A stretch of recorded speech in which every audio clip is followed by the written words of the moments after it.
Bien, dans cette vidéo, on va traiter des sujets de la publicité en ligne, de l'analytics et de l'optimisation de la conversion.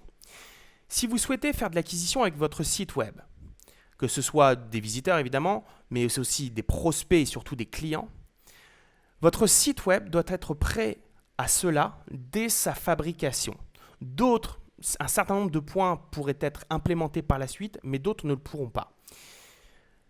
Le premier point, en publicité en ligne, mais même en référencement naturel, peu importe en réalité le canal d'acquisition, mais c'est très frontal en publicité. Le premier point, c'est la cohérence entre la cible, la source de trafic, le besoin du visiteur qu'on va venir capter par la publicité et la cohérence de la page d'atterrissage. Prenons un exemple. Vous cherchez des clients, vous faites du désenfumage, d'accord ? Vous cherchez des clients et vous allez faire par exemple de la publicité sur Google Ads. Lorsque vous allez, donc votre campagne va être paramétrée telle que quelqu'un, lorsqu'il tape entreprise de désenfumage dans Google, il tombe sur votre publicité dans les 3 premières positions, vous payez pour ça, et lorsqu'il clique, il arrive sur une page. Vous avez plusieurs choix.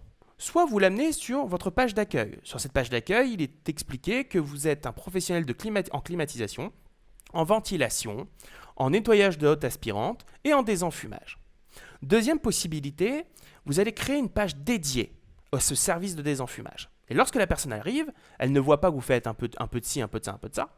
Elle voit que vous êtes un spécialiste en désenfumage. Et on va apporter du contenu texte, du contenu photo, tout un ensemble d'éléments qui va permettre de convaincre la personne que probablement il n'y a pas d'autre entreprise aussi bonne que vous, bref, avec un certain nombre d'arguments. Si vous faites ce test, vous allez vous rendre compte tout de suite que vos taux de conversion, c'est-à-dire le volume de visiteurs qui arrivent sur votre site et qui se transforment en prospects, n'aura strictement rien à voir. C'est la raison pour laquelle j'utilise l'exemple de la publicité en ligne. La page d'atterrissage, plus elle va être d'une cohérence extrêmement précise avec la requête de la personne, plus vous allez avoir de prospects, donc de clients, pour le même budget publicitaire. En référencement naturel, c'est le même principe, sauf qu'en référencement naturel, de façon automatisée, lorsque vous avez publié un contenu sur le désenfumage, vous allez vous référencer et lorsque la personne arrive, eh bien c'est parce qu'elle a tapé ce mot-clé-là qu'elle arrive sur cette page-là. Et donc il y a une cohérence qui se fait de façon naturelle. En publicité, vous allez devoir à chaque fois, vous allez targeter, donc cibler, soit dans les moteurs de recherche, mais aussi sur Facebook, par rapport à un message, la page doit être parfaitement précise, le sujet doit être extrêmement cohérent. Ce qui veut dire que lorsque vous choisissez un prestataire, le prestataire doit vous donner la possibilité, sa technologie, sa façon de faire. Vous devez lui préciser que vous devez avoir la possibilité, pour vous ou pour votre marketeur, de produire des pages à la demande facilement, que ça ne vous coûte pas 1 000 € à chaque fois que vous voulez produire une page pour tester un mot-clé. Vous devez avoir la capacité sur votre site, par exemple en utilisant des builders, de produire une page rapidement, facilement pour tester un mot-clé. Si ce mot-clé ne fonctionne pas, il ne fonctionne pas. Si ce mot-clé fonctionne, très bien. Mais vous ne devez pas avoir à recontacter l'agence pour qu'elle vous produise une nouvelle page à chaque fois que vous voulez faire un test. Premier point, avoir la capacité de produire des pages très cohérentes avec le ciblage qu'on fait, peu importe le canal, mais bien sûr, surtout publicitaire.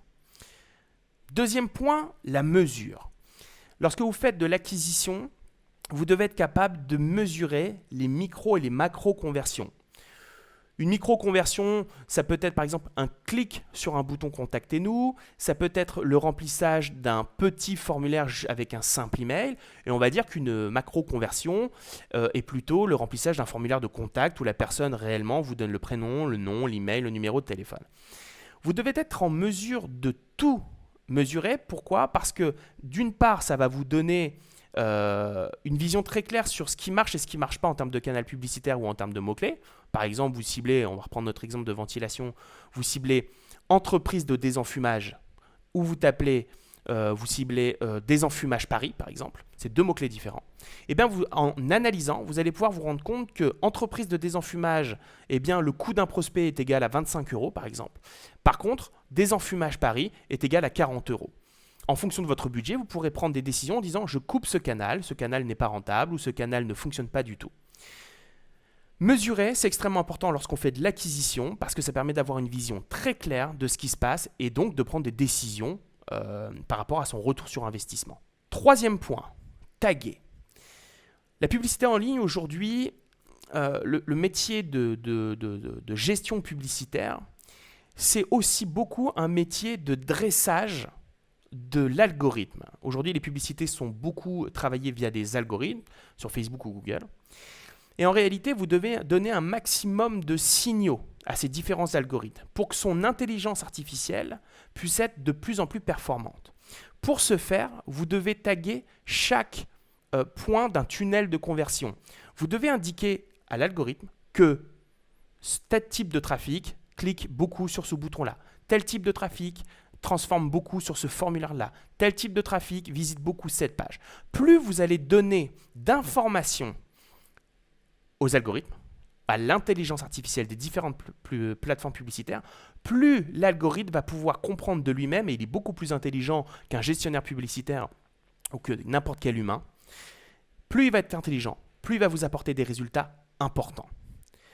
C'est les 3 principaux leviers à implémenter lorsqu'on veut faire de l'acquisition en ligne et notamment en publicité. Certains points peuvent être implémentés par la suite, mais la grande majorité ne peuvent pas l'être par la suite, en tout cas pas aussi bien, ou alors avec des coûts assez importants. Vous devez le faire à la racine. Okay, je vous donne un exemple. Si vous choisissez un prestataire qui vous fait un site, mais qu'il n'y a pas de builder, vous n'avez pas la capacité de produire des pages facilement et rapidement pour tester des canaux, eh bien ça va être très difficile à implémenter. En réalité, ça reviendra quasiment à refaire un site complet. Okay,